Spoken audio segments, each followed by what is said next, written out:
Morning guys! Good morning everyone! Dito kami ngayon sa condo. Ayan, dito kami natulog. Dito kami nag-overnight.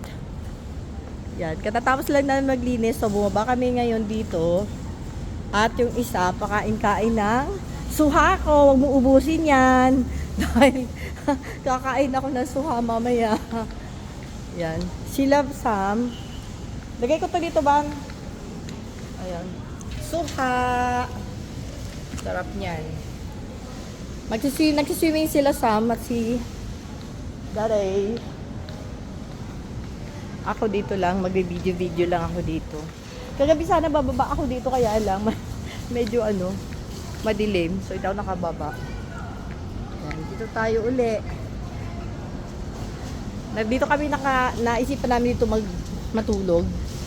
Para maiba naman, di ba sobrang init ang panahon ngayon. So sabi ko doon muna tayo sa condo para makapag-swimming. Ayan si ate. Si ate Sam at si daddy. Yan. Yan sila. Ayan. May mga nagsaswimming na bata dito. Ayan.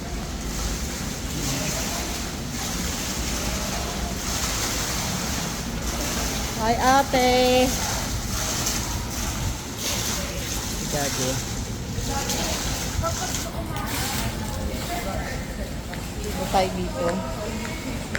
Maganda rin kasi paminsan-minsan dalawin natin ito dito kasi nga wala naman naglilinis dito kundi kami lang. So kailangan talagang pupuntahan mo. Kakalinis lang. Pero malinis naman yung tubig niya. Oo. Dami yung mga naliligong bata dyan. Yan.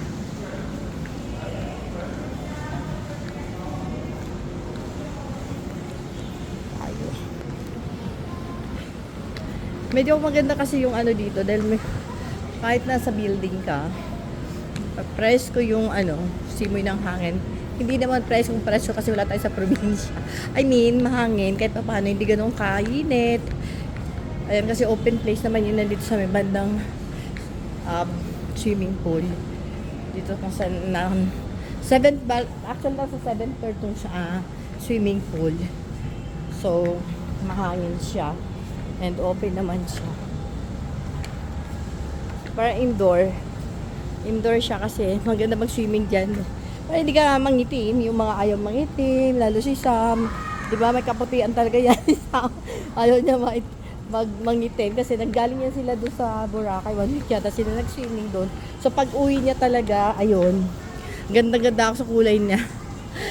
Talagang nag-brown siya. So, yung nakaraan, nagpunta kami ng Tagaytay, nag-swimming din sila. So, sabi niya, ayaw niya mag-swimming. Pero di rin naman niya napigil sa sarili niya.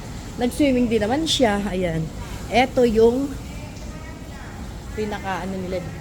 CR. Ito yung pang girls. Malinis din. Ayan.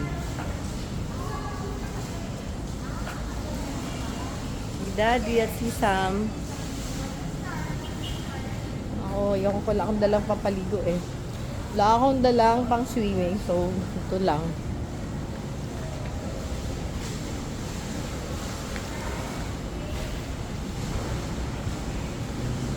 Grabing init din, Grabe talaga.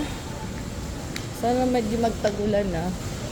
At may nakakatakot din yung panahon kasi nagkaroon na naman ng lindol sa probinsya. So, dasal-dasal lang tayo na sana hindi na masundan pa. Sana safe tayong lahat.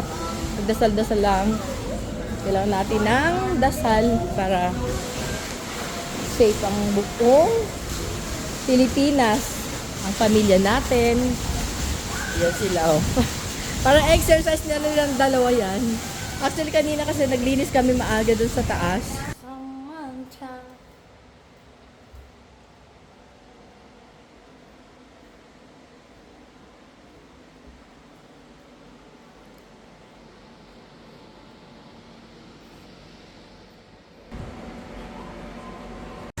Si Ate Sam, pagod na daw siya. So, kailangan mag-swimming na siya. Yan. Ang linis din ng tubig nila dito. Kaya nakakatuwa rin. medyo malawak yung swimming pool nila. O, di ba? Para yun.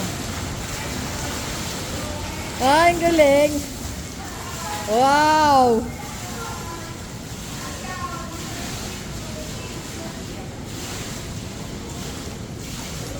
Diyan lang kayo banda.